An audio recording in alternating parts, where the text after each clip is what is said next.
मत्ती रचित सुसमाचार को, नए नियम की जो पहली किताब है, जब उसको खोलते हैं तो सबसे पहले ही जब पद को पढ़ते हैं, अब्राहम की संतान, दाऊद की संतान, यीशु मसीह की वंशावली, है ना।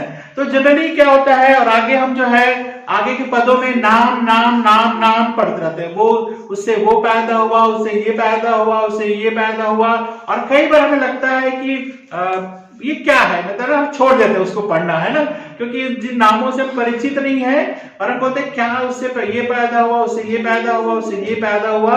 और खासकर इसमें 3 जो है भागों में बांटा गया है, 14 पीढ़ी में, ठीक है। इसका मतलब ये नहीं है कि केवल इस बीच में 14 पीढ़ी हुए, ऐसा नहीं है, और भी हुए जिनका नाम मेंशन नहीं है, लेकिन किसी तरह से मत्ती जो है इस बात को कहता है कि 3 पीढ़ियों में बात क्या है। तो सबसे पहला कहता है इब्राहिम की संतान, इब्राहिम की संतान। अब अब्राहम का नाम लेना क्यों जरूरी है, यीशु मसीह को उससे हम क्यों जोड़ के देख रहे हैं, है ना, ये बात समझना बहुत जरूरी है। कि हम बोलेंगे अब्राहम से हमें क्या मतलब, लेकिन मतलब है, क्यों मतलब है, क्योंकि अब्राहम वो व्यक्ति है जिसको परमेश्वर ने क्या किया था, मूर्ति पूजकों में से क्या किया था, उस देश से निकाल करके अपने लिए चुना था। और आगे चल के हम देखते हैं कि उसको परमेश्वर जो है संतान की आशीष दी, और उसको क्या बोला, तेरे कुल के द्वारा सारी पृथ्वी के लोग क्या करेंगे, आशीष को प्राप्त करेंगे। समझ रहे, तो ये सारे कुल की आशीष जो है, सारी जातियों की आशीष है, वो अब्राहम के द्वारा आएगा। ये परमेश्वर ने क्या किया था, प्रतिज्ञा किया था, जबकि उनके कोई संतान भी नहीं थे और दोनों बूढ़े हो गए थे, फिर भी परमेश्वर ने प्रतिज्ञा किया कि इनके द्वारा जो है मैं तुम्हें क्या करूंगा, सारी पृथ्वी के लोगों को क्या करूंगा, मैं आशीष दूंगा। और यीशु मसीह को कैसे यहां पर मत्ती बताते हैं, कैसे उसी वंश से हुआ है, अब्राहम के वंश से ही कैसे परमेश्वर आशीष देने की बात कह रहा है। ठीक है, दूसरा नाम हम यहां पे पढ़ते हैं, वो है दाऊद की संतान।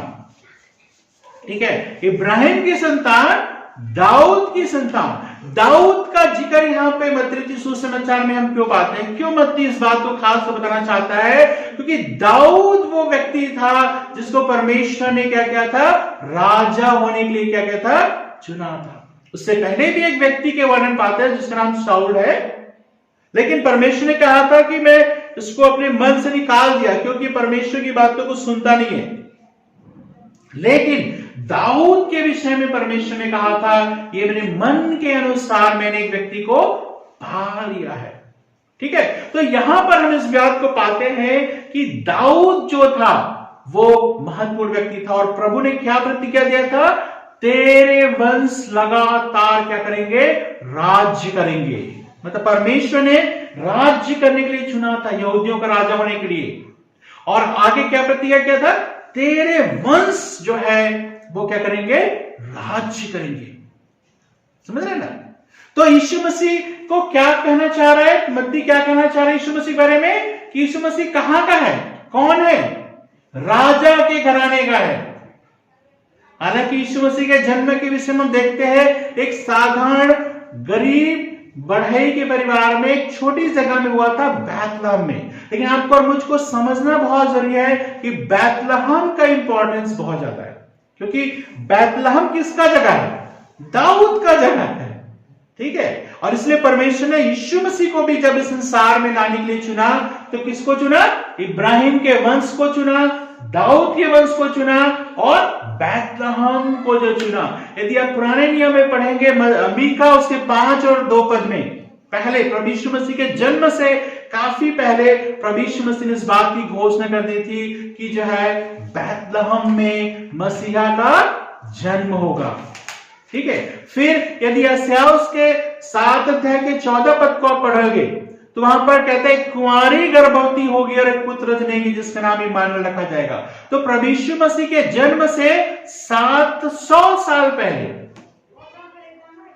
700 साल पहले इस बात की घोषणा प्रभु ने कर दी थी। 700 साल कम होते हैं, बहुत होती, कितनी पीढ़ियां चली जाती है। लेकिन यहां पर हम देखते हैं कि प्रभु के जन्म के विषय में कुंवारी के द्वारा होगा और जो है बैतलहम में होगा, ये पहले से ही परमेश्वर ने क्या कर दी थी, घोषणा कर दी थी। तो यहां पर आपको और मुझको देखना जरूरी है कि कैसे परमेश्वर उस वंश को बचा के रखता है।